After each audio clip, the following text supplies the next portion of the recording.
This video will discuss about the concept of moment and rotation. A moment makes an object rotate. Sometimes, a moment is also called a torque. First, let's look at the definition of moment.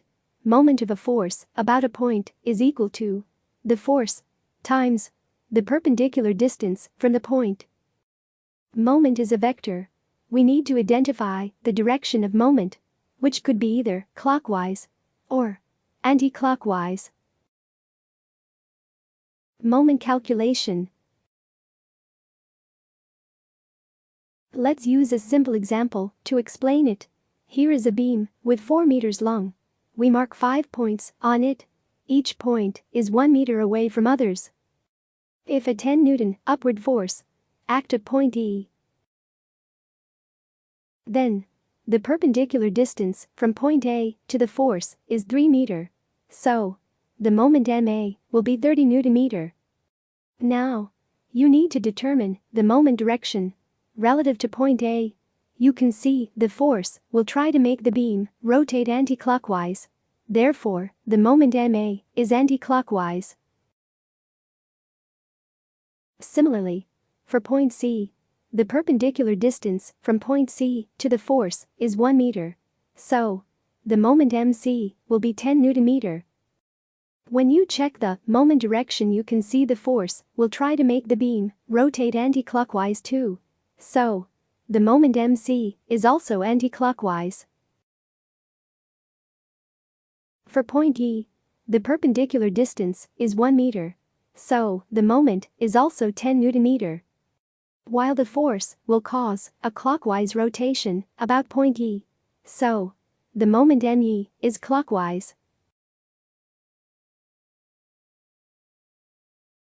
Moment at other points can be calculated in the same manner.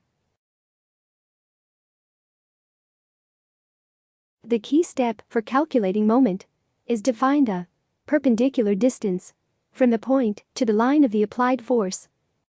For example, when the direction of the force changed, we can extend a line along the force vector in order to find the perpendicular distance. Now, the perpendicular distance from point A to the force is dA. That is 3 meter times sine 45 degree. So, the moment about A will be around 21.2 Newton meter. For point E, the perpendicular distance is dE. It is 1 meter times sine 45 degree. So, the moment will be around 7.07 Newton meter.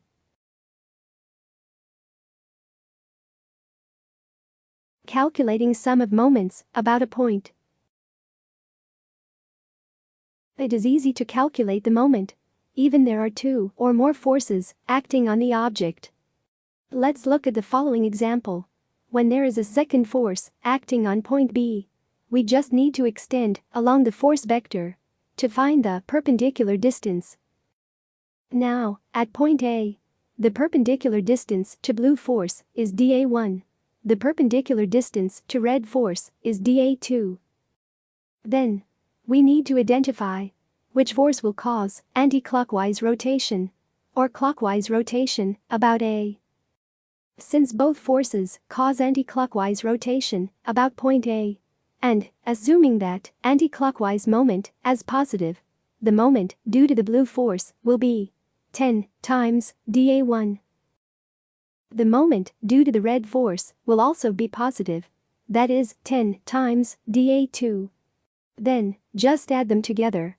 We have the total moment, or also called net moment, about point A is 28.3 Newton meter.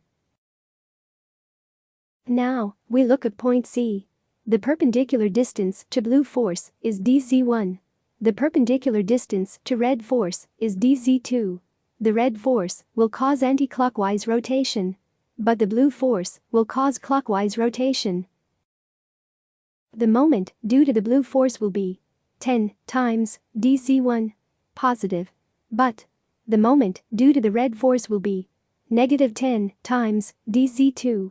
When adding them together, we have the zero moment about point C. For point E, it is similar to point A, except that both forces will cause clockwise rotation of the beam. So, both moments are negative. Therefore, we will have the moment about point E as negative 28.3 Newton-meter. Now, recalling from the last video that a force can be resolved into two perpendicular components. Here, we can resolve all forces into x components and y components. Summing all forces in each direction, we find that forces are zero in both directions. That means the total forces, or also called net forces, acting on the beam in both directions are zero. So, the beam will not move horizontally or vertically. However, when we calculate the moment about an arbitrary point, say point A, the moment is around 28.3 Newton-meter, which is not zero. It implies the beam will rotate about A. Therefore, we can see that an object with zero net forces does not mean the net moment is also zero. Here is the another situation.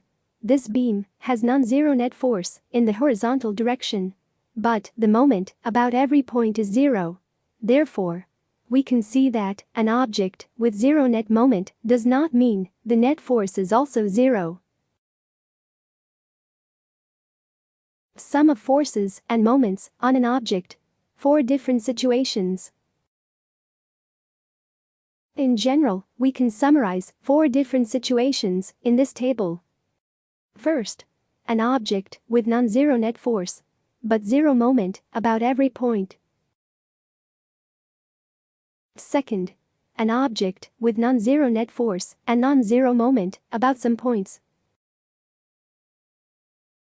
Third, an object with zero net force and non-zero moment about some points. For the first 3 cases, the object will move, or rotate, or both.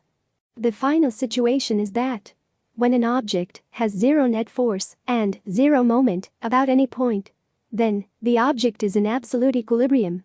It will not move or rotate.